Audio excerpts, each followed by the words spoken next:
जय गुरु जी। शुक्राना गुरु जी। संगत जी।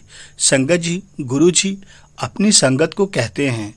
प्रत्येक प्राणी को इस मृत लोक में अपने कर्मों का फल भोगना ही पड़ता है। यहाँ तक कि देवी देवता भी इससे अछूते नहीं हैं, उनको भी भोगना पड़ता है। कर्म सिर्फ भजन सुमरन से ही खत्म किए जा सकते हैं और कोई साधन नहीं है। बस यही एक साधन है कि भजन सुमिरन सत्संग सेवा करो। यदि ऐसा करते हो तो तुम्हारा कल्याण होगा और तुम्हारे जो पूरे कर्म हैं उसको 90% तो मैं काट ही दूंगा। गुरुजी कहते हैं तेरे कर्म के लिखे भाग्य भी मैं बदल दूंगा। चलिए एक कहानी के माध्यम से समझते हैं। जय गुरु जी। संगत जी, गुरु जी कहते हैं मृत्यु सभी की होनी है। जो इंसान मौज मस्ती करता है मृत्यु तो उसकी भी होगी। तो हम सिमरन सेवा और सत्संग क्यों करें? संगत जी, गुरु जी का बहुत सुंदर जवाब मिला।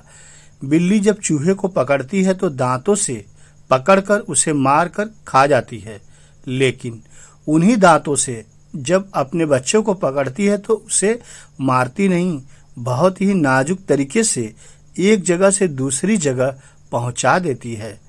दांत भी वही है, मुंह भी संगत जी वही है, पर परिणाम अलग अलग आता है।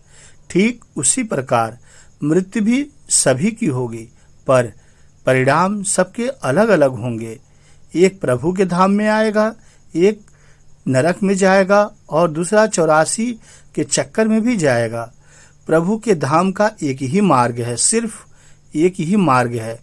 गुरु जी ने कहा है अपनी संगत के कल्याण के लिए सिमरन सेवा और सत्संग करो।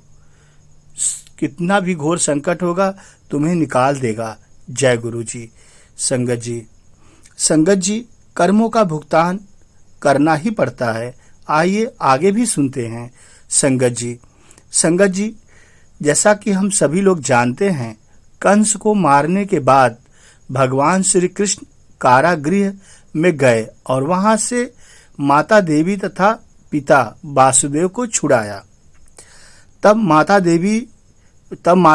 देवकी जी ने श्री कृष्ण से पूछा, बेटा तुम भगवान हो, तुम्हारे पास असीम शक्ति है, अथाह शक्ति है, फिर तुमने 14 साल तक कंस को मारने और हमें यहाँ से छुड़ाने की प्रतीक्षा क्यों की?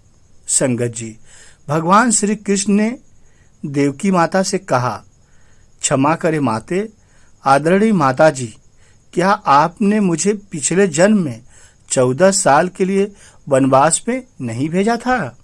संगत जी, माता देवकी जी आश्चर्यचकित हो गई और फिर पूछा, बेटा कृष्ण, यह कैसे संभव है? तुम ऐसा क्यों कह रहे हो?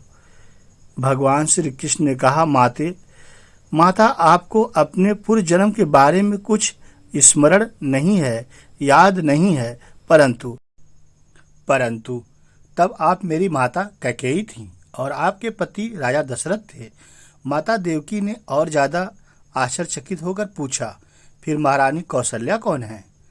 तब भगवान श्री कृष्ण ने कहा, वही तो इस जन्म में माता यशोदा हैं। 14 साल तक जिनको पिछले जीवन में माँ के जिस प्यार से वंचित रहना पड़ा था वह उन्हें इस जन्म में मिला। संगत जी, आप समझ गए होंगे कि कहने